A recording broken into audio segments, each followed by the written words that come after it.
Assalamualaikum warahmatullahi wabarakatuh. Apa kabar anak ibu semua?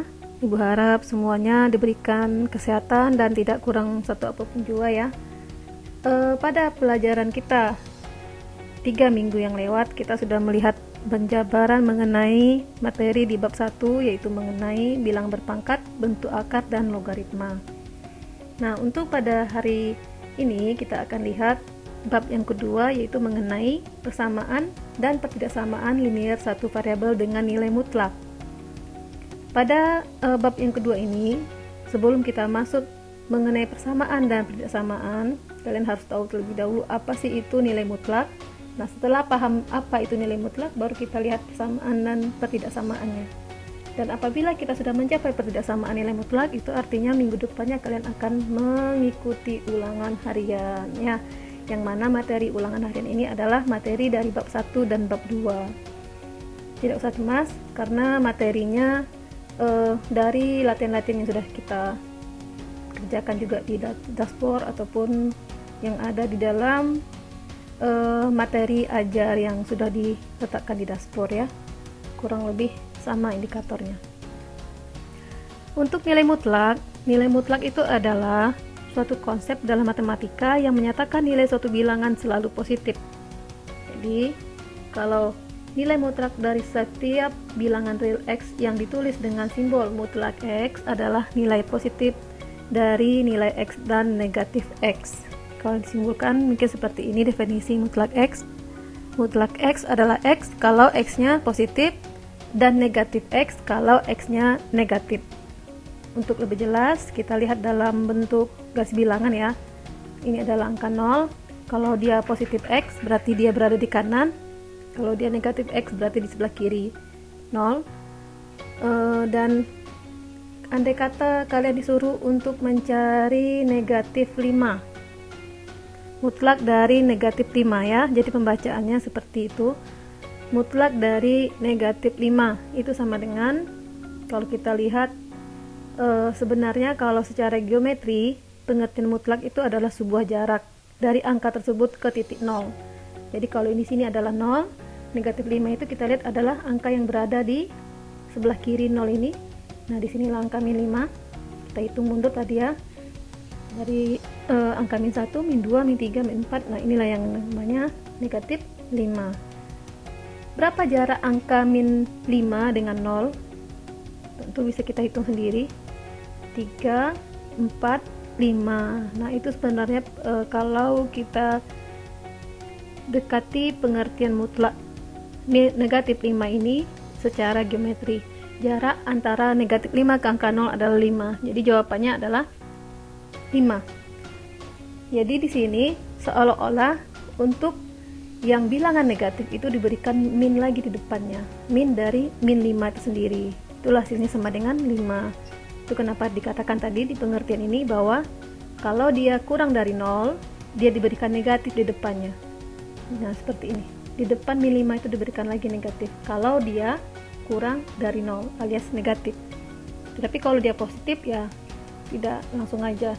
Contohnya mutlak dari positif 5, maka jawabannya langsung 5 saja ya. Itulah pengertian nilai mutlak secara garis bilangan. Kemudian kita lihat contoh yang kedua, mutlak dari 2 dikurang 6. Nah, kalau ada yang seperti ini, di sini ada operasi pengurangan di dalam tanda mutlak, maka kita disuruh untuk menyelesaikan terlebih dahulu perhitungan pengurangan 2 dikurang 6, dan hasilnya adalah negatif 4. Nah, mutlak dari negatif 4 sama seperti yang contoh sebelumnya. Kita lihat dengan pendekatan garis bilangan. 0 di tengah, negatif 4 di sebelah kiri, min 2, min 3. Nah, disinilah angka negatif 4. Berapakah jarak antara negatif 4 dengan 0? Kita lihat. Nah, ada 4 ya. Jadi adalah 4 jawaban untuk mutlak dari negatif 4. Berikutnya kita lihat contoh mutlak dari 1/3 dikurang setengah. Nah, untuk yang seperti ini konsepnya sebenarnya sama. Kita selesaikan pengurangannya sehingga menghasilkan cuma ada satu buah bilangan dalam tanda mutlak. Cuma di sini adalah pengurangan pada bilangan pecahan. Nah, di sini mungkin kalian kebanyakan sudah lupa pelajaran di waktu SD. Untuk pengurangan pecahan ataupun penjumlahan, syaratnya adalah penyebutnya harus sama. Mana yang penyebut? Ini angka yang di bawah ya. Jadi kita buat dulu tanda mutlaknya. Ini penyebutnya adalah angka 3, kalau yang setengah penyebutnya adalah 2, tidak sama. Maka harus kita samakan dengan mencari KPK 2 dan 3. KPK 2 dan 3 adalah 6. Nah, kemudian kita jadikan bilangan sepertiga, jadikan penyebutnya 6, berarti caranya kita bagi ya. 6 ini dibagi dengan 3, hasilnya adalah 2. 2 kalikan ke 1, hasilnya adalah 2. Kemudian yang setengah mau dijadikan bilangan pecahan dengan penyebut 6, maka caranya adalah 6 dibagi 2, 3 dikalikan ke pembilang 1, hasilnya adalah negatif 3. 2 dikurang 3, hasilnya adalah min 1 atau negatif 1. Jadi hasilnya adalah negatif 1/6. Nah, kalau sudah seperti ini, cuman ada bilangan satu buah di dalam mutlak, baru kita dekatkan hasilnya dengan, kita cari hasilnya dengan pengertian tanda mutlak itu sendiri dengan menggunakan garis bilangan. Kalau 0 di tengah, berarti kalau angka negatif 1/6 otomatis dia berada di sebelah kiri ya. Berapa jarak antara min 1/6 dengan 0? Tentu jaraknya adalah 1/6 itu sendiri ya. Maka jawaban dari mutlak negatif 1/6 jawabannya adalah 1/6. Jadi untuk operasinya Ibu rasa itu yang sedikit agak harus kalian pahami kembali pelajaran di waktu SD. Kemudian kita lihat latihan yang ada di dalam bahan ajar. Mutlak dari 2 dikurang 11 ditambah 4. Nah, ini prinsipnya sama ya. Kita selesaikan terlebih dahulu perhitungan kurang tambah yang ada di dalam tanda mutlak, sehingga dia menghasilkan satu buah bilangan di dalam tanda mutlak. Tentu kita selesaikan terlebih dahulu 2 dikurang 11. 2 dikurang 11 hasilnya adalah negatif 9. Kemudian kalau sudah negatif 9 ditambah 4 hasilnya adalah negatif 5. Nah, mutlak dari negatif 5 sama seperti tadi ya, hasilnya adalah positif 5. Untuk contoh yang nomor 2, nah di sini ada operasi penjumlahan maupun pengurangan bilangan pecahan dan melibatkan bilangan bulat. Nah, prinsipnya sama, kita jadikan bilangan yang di dalam tanda mutlak ini menjadi satu buah bilangan saja.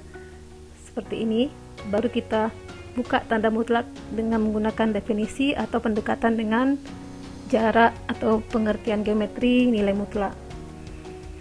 Kita lihat di sini pecahannya ini mempunyai penyebut 4, ada yang 3, ada yang 2, dan bahkan ada yang bilangan bulat. Bagaimana cara untuk menyelesaikannya? Prinsipnya sama, kita jadikan semuanya bilangan pecahan dengan penyebutnya KPK 4, 3, dan 2, yaitu 12. Nah, untuk mengetahui angka yang ada di atas ini, di sini ya, untuk mengetahui angka yang di sini tentu kita bagi ke 12 dibagi ke 4, hasilnya adalah 3. 3 dikali 1 hasilnya adalah 3. Kalau yang sepertiga kita ubah menjadi pecahan penyebutnya 12, berarti kita bagi 12 dibagi 3 adalah 4.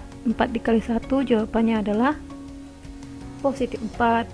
Kemudian yang setengah, 12 dibagi 2 6. 6 dikali negatif 1 hasilnya adalah negatif 6.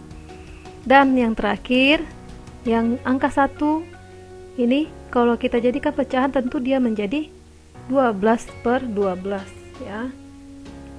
Nah, kemudian kita hitung terlebih dahulu yang terbaca, yaitu 3 ditambah 4, hasilnya adalah 7. Kemudian yang lainnya mengikut negatif 6 dikurang 12 ya, sama dengan kita buat tanda mutlaknya terlebih dahulu ya, supaya nggak lupa. Di sini ada tanda mutlak, kemudian kita kerjakan 7 dikurang 6 hasilnya adalah 1, dikurang 12 mengikut. Nah, terakhir kita kurangi 1 dikurang 12 hasilnya adalah negatif 11.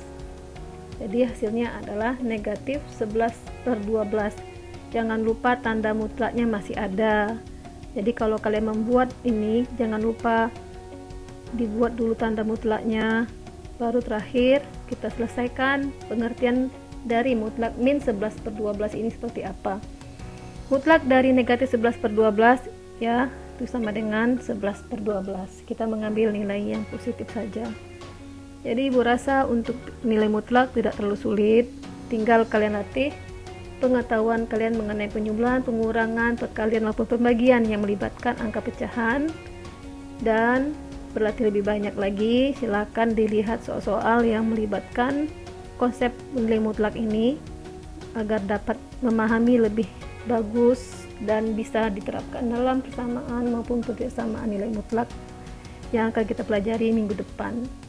Kalian anak ibu semua, masa depan adalah milik mereka yang menyiapkan hari ini. Semoga kalian dapat memahami dengan baik. Terima kasih sudah menonton video penjelasan dari ibu. Jangan lupa kalian tuliskan komentar di bawah untuk mengetahui siapa yang sudah menonton video ini dan memanfaatkan fasilitas dengan baik. Ya, ingat ya, berikan komentar dengan menuliskan nama, kelas, agar ibu dapat melihat siapa yang sudah menonton video ini. Baiklah, nah ibu semua, ibu tutup dengan wassalamualaikum warahmatullahi wabarakatuh.